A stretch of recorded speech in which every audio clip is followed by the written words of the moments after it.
Пензионери од повеќе градови дојдоа на протест пред Уставниот суд, револтирани што судиката Добрила Кацарска го оспори линеарното зголемување на пензиите во септември од 1000 денари. Незадоволни што со процентуалното зголемување оние со најниски пензии едва и преживуваат, бараат да се задржи сегашното решение за линеарно покачување за колку толку да се одржи нивниот животен стандард. Велат најголем број од овие пензионери останале без работа во времето на транзицијата, како технолошки вишок, фирмите им отишле под стечај или пак компаниите не им уплаќале придонеси. Побараа поддршка и од пензионерите со повисоки примања да се солидаризираат со нив и да ги поддржат протестите. Велат јазот меѓу најниската и највисоката пензија се продлабочил низ годините. Години уназад беше 100% по 500, по 600, по 700, по 800 денари. И тоа гледајте како времето доаѓа, гледајте инфлацијата, гледајте светот гори, луѓе, светот гори. Ќе дојде време, нема леп да можеме да јадеме. Како за нив е уставно нејзиниот закон 78% да си ги покачат платите, а нашата пензија не. Дали они јадат нешто повеќе од нас? Комунизам, солидарност, социјална правда.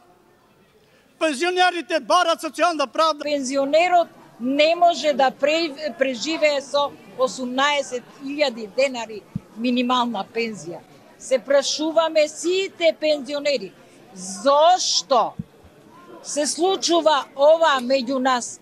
Затоа што сме поделени. Сега сме сите исти. Сите не придонесуваме. Не оделуваме од нашите пензии, затоа го бараме линеарното покачување. Доколку Уставниот суд го укина линеарното зголемување на пензиите, тие ќе излезат повторно на протест на 10 декември пред канцеларијата на Европската унија. Од пензионерскиот синдикат велат дека со линеарното покачување се зголемило учеството на висината на просечната пензија во просечната плата од 51 на 58% за година и пол, што пак не е доволно да се достигне европскиот стандард од 60% за да се смета дека највозрасните имаат солиден животен стандард. Уставниот суд треба да донесе конечна одлука откако претходно отвори предмет по иницијатива на судиката Кацарска за можна дискриминација на оние со повисоки пензии кои уплаќале поголема сума на придонеси и имаат поголем работен стаж. Оваа одлука нема да го опфати линеарното покачување од 5000 денари, односно 2500 денари лани во септември и 2500 денари во март годинава.